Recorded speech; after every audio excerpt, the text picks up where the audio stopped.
Hi hello నమస్తే అండి, welcome back to our video. నా పేరు హరినాథ్, నేను కువైట్లో ఉంటాను.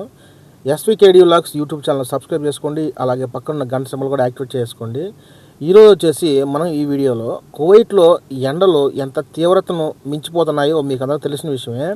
ఈరోజు వచ్చేసి డ్యూటీలో భాగంగా ఒక వీడియో చేద్దాం అనుకున్నాను. ఎందుకంటే నా బండి వచ్చేసి ఇంటికాడ కాకుండా నేను బరాస్లో పెట్టేస్తాను అనమాట. అంటే మాకు సపరేట్గా షెడ్లు ఉంటాయి ఇక్కడ. అంటే ఇంటికాడ ప్లేస్ లేకుండా ఉంటే ఇక్కడ పెట్టేసుకుంటాం అనమాట. అందువల్ల ఇక్కడికి వచ్చి నడుచుకుంటూ వచ్చాను. ఇప్పటి వరకు రూమ్లో ఉన్నప్పుడు ఒక టెంపరేచరు 40 degrees అలాగే 42 అలా రన్ అవుతుంది. ఎందుకంటే నేను ఇప్పటి వరకు ఏసీలో ఉన్నా కాబట్టి. ఇప్పుడు సడన్గా ఈదులోంచి ఇక్కడ వరకు నడుచుకొచ్చేటప్పటికి 48, 49 అలాగా పెరిగిపోయిందనమాట ఒక్కసారిగా. నాకు చూచి ఫస్ట్ టైం నాకు షాక్ అయ్యనమాట.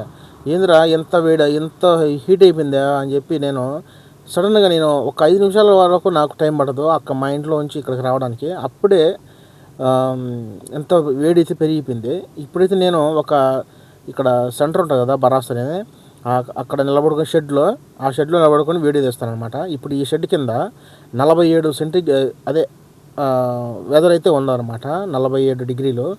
ఇప్పుడు నేను బండిలో కూర్చొని వీడియో చేస్తే 48కి వస్తుంది. ఎందుకంటే డైరెక్ట్గా బండి మీద ఎండబడుతుంది కాబట్టి 1 degree అయితే తేడా ఉంటుంది. ఇప్పుడైతే నేను వచ్చిన వెంటనే ఫోన్లో చూసుకుంటే ఇప్పటికి 47 ఉంది. అంటే ఆ కార్లో కాకుండా ఇక్కడికి వచ్చిన ఈ షెడ్లో నిలబడుకొని వీడియో చేస్తే 47 degreesగా ఉండదు. చూడండి ఎండ తీవ్రత ఎంత పీక్స్కి వెళ్ళిపోతుందో. ఉన్నంగా ఇప్పుడు 6 నెల 7 నెలలు అయితే ఇంకా ఎక్కువైపోతుంది అనమాట.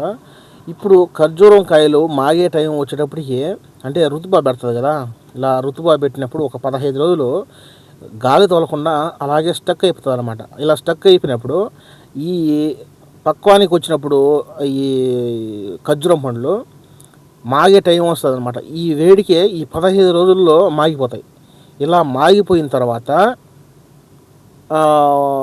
చాలా వరకు డిగ్రీలు తగ్గిపోతుంది రోజుకి.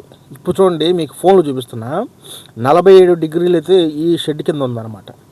ఇప్పుడు ఇదే విధంగా నేను బండిలోకి పోయి చూపిస్తా చూడండి, వీడియో ఉంది. ఇప్పుడు నేను బండిలో కూర్చుని వీడియో తీసి చూపిస్తే 1 degree ఎక్స్ట్రా ఉంటుంది అనమాట. సో ఇలా ఉందన్నమాట కువైట్లో. దారుణంగా అయితే ఉన్నది. ఈ బైకులో ఇలా బయట పనిచేసేవాళ్ళు, బైకులు తోలేవాళ్ళు ఎడదోలుతున్నారో మరి జాగ్రత్తగా ఉండండి. నేను ఇప్పుడు వాయిస్ ఓవర్ ఎందుకు ఇస్తానంటే, నేను వాయిస్ ఫిక్స్ చేసుకున్నా, దీనికి ఛార్జింగ్ లేవు, అది బటన్ ఆన్ చేసుకోవాలన్నమాట. అందుకే దీనికి సపరేట్గా మళ్ళీ వాయిస్ ఓవర్ ఇస్తున్నా. నేను ఇంటికి వచ్చినాక వీడియో ఎడిటింగ్ చేద్దామని చెప్పి ఓపెన్ చేస్తే సౌండ్ రావట్లేదు అనమాట. అప్పుడు అర్థమైంది నేను బటన్ ఆన్ చేయలేదని చెప్పి. ఎందుకంటే టెన్షన్, వేడి తట్టుకోలేక చూడండి బండి మీద చేయి పెడితే అచ్చర్లు పడి చెమటైతే కారిపోతున్నది. అలా ఉందన్నమాట. చాలా ఉంటుంది, దోసపెనం కావాలంటే కాలుతుంది బండి. అందుకే నేను ఆ వాళ్ళ కిటికీ దించేసి 2 పక్కల ఎవరికి వచ్చేసి కూర్చోడానికి వీలుగా ఉంటుందని చెప్పి కింద టవల్ కూడా వేసిన. అంత హీట్ అయిపోయింది అనమాట స్టీరింగ్ కానీ బాడీ కానీ. ఇప్పుడు నేను బండి స్టార్ట్ చేసి ఏసీ వేసుకుంటే తప్ప నేను మామూలుగా కండిషన్లకు అయితే రాదు, ఓకేనా. ఇప్పుడు చూడండి, రేడియేటర్లో నీళ్ళు కూడా పోసుకోండి. ఇప్పుడు ఇట టైంలోనే మనకు బండ్లు కూడా చాలా వేడెక్కిపోయి కాలిపోయే సమయం అన్నమాట ఇది. అంటే మీరు హైవేలో చూస్తూ ఉంటారు, అప్పుడప్పుడు కార్లు అయితే ఫైర్ అవుతూ ఉంటాయి, మీరు గమనించే ఉండండి. ఇప్పుడు మీరు కోవిట్లో ఉన్న వాళ్ళు అయితే తెలిసి ఉంటుంది, ఇండియాలో ఉన్న వాళ్ళకైతే తెలియదు అనమాట. ఇక్కడైతే రేడియేటర్లో నీళ్ళు అయిపోయి బండి హరారు వచ్చేసి ఒక్కసారిగా పేలిపోయి మంటలు అయితే వస్తాయన్నమాట. అప్పుడు దాంట్లో ఉండే ప్రమాదం, బయటకు తప్పించుకోగలిగితే మనం ప్రమాదం తప్పుకోవచ్చు. లేకుండా ఉంటే కాలిపోయేవాళ్ళు కూడా చాలా వరకు ఉన్నారు. ఇప్పుడు నేను ఈ ఖర్జూరం గురించి చెప్తాను కదా, ఈ ఋతుబా అనేది, దాని గురించి మొదలు పెడదాము. ఇప్పుడు ఇలా ఈ నెల లాస్ట్లో కానీ రేపు నెల లాస్ట్లో కానీ ఋతుబా అనేది పెడుతుంది అనమాట 15 రోజులు. ఇలా 15 రోజుల తర్వాత ఎలాంటి వాతావరణంలో మార్పు లేకుండా, గాలి తోలకుండా అలాగే స్టక్ అయిపోతుంది అనమాట వాతావరణం. అప్పుడు ఇళ్లలో ఉండే ఏసీల్లోంచి, బండ్లలోంచి నీళ్లు కారిపోతాయన్నమాట. ఎందుకంటే వేడికి అంటే ఎలా ఉంటుందో, అంటే గాలి దొలదు ఏం దొలదు, అలాగే స్టక్ అవుతుంది. కాబట్టి మనకు కూడా బయట కూడా నిలబడుకోలేము. ఎండ అయితే భయంకరంగా కాసినా కానీ అంటే గాలి దొలదన్నమాట బయట. ఇప్పుడు బండిలో కూర్చొని ఏసీ వేసుకుంటే నీళ్లు కారిపోతూ ఉంటాయి ఎక్కువగా, ఇలా ఉంటుందన్నమాట. సో ఈ 15 రోజుల తర్వాత ఈ ఖర్జూరం కాయలు అయితే పూర్తిగా మాగేసి, దాని తర్వాత 15 రోజుల తర్వాత వర్షం పడుతుంది. వర్షం పడినప్పుడు అప్పటికి ఎండాకాలం క్లోజ్ అయిపోయినట్టు అనమాట. ఇప్పుడు పూర్తి అయిపోతుంది ఎండాకాలం. సో దరిద్రం అనేది పోతుంది. మళ్ళీ వర్షాకాలం వస్తుంది, ఒక 15 రోజుల తర్వాత అలాగే వర్షాలు పడతాయి.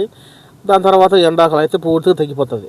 ఇప్పుడు చూడండి, ఇప్పుడు నేను ఈ షెడ్లో ఉంచి మాట్లాడుతున్నా కదా, కువైట్ గవర్నమెంట్ కూడా ఇదే టయానికి పనులు చేయకూడదని, అలాగే బండ్లు తోలకూడదని, అంటే బండ్లు అంటే కార్లు కాదు, ఈ బైకులు తోలుతారు కదా, డెలివరీ ఇస్తారు కదా, పిజ్జా డెలివరీ లెటర్లుగా, ఇది తలబాతు కీట అంటారు కదా, ఇలాంటి బండ్లు తోలకూడదు అనమాట ఈ ఎండలో.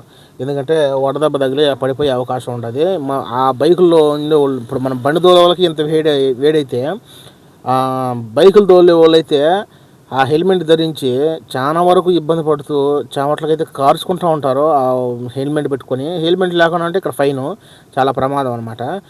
నేను మొన్న చూసిన ఎండకు తట్టుకోలేక సైడు మళ్ళీ కోట్ పైన వేసుకుంటారు. ఆ ఉబ్బలో ఒక తలాజా ఉంటే, అదే ఫ్రిడ్జ్ ఉంటే అదరాబదరాబి ఒక బాటిల్ తీసుకొని పట్టేసుకుని దమ పోసుకుంటున్నాను అన్నమాట నీళ్ళు, ఎండకు తట్టుకోలేక.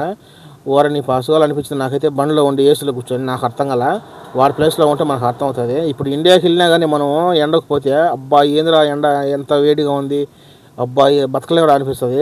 కానీ ఇండియాలో ఉన్నోళ్ళకు అబ్బా మీరు పెద్ద పుట్టి ఇక్కడే, అక్కడ కువైట్లోనే పుట్టి పెరిగి ఇక్కడికి వచ్చి బిల్డప్ ఇస్తారా అనుకుంటారు. కానీ అదే స్టేజ్లో వాళ్ళు ఉంటే వాళ్ళకి అర్థమవుతుంది అనమాట. ఇప్పుడు చూడండి, టైము 12:50 మధ్యాహ్నం.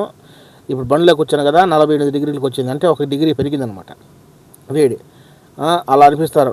ఇది ఇండియా ఇప్పుడు ఫ్లైట్ దిగి ఇండియాలో దిగుతానే మనకు ఉడకబెట్టినప్పుడు అబ్బాయి ఏందిరా నాయన ఇలా అనిపిస్తుంది, మొన్నటిదాకా ఏసీలో కూర్చున్నాం కదా అని మనం బయట చెప్పకపోయినా మనకు అనిపిస్తుంది. కానీ చూసే వాళ్ళకి అబ్బాయి లేదో చిన్నప్పటి నుంచి పుట్టి పెరిగి నోళ్ళుగా బిల్డప్ ఇస్తున్నారా అనుకుంటారు. కానీ వాళ్ళకి తెలియదు కదా మన పరిస్థితి ఎలా ఉంటుందో.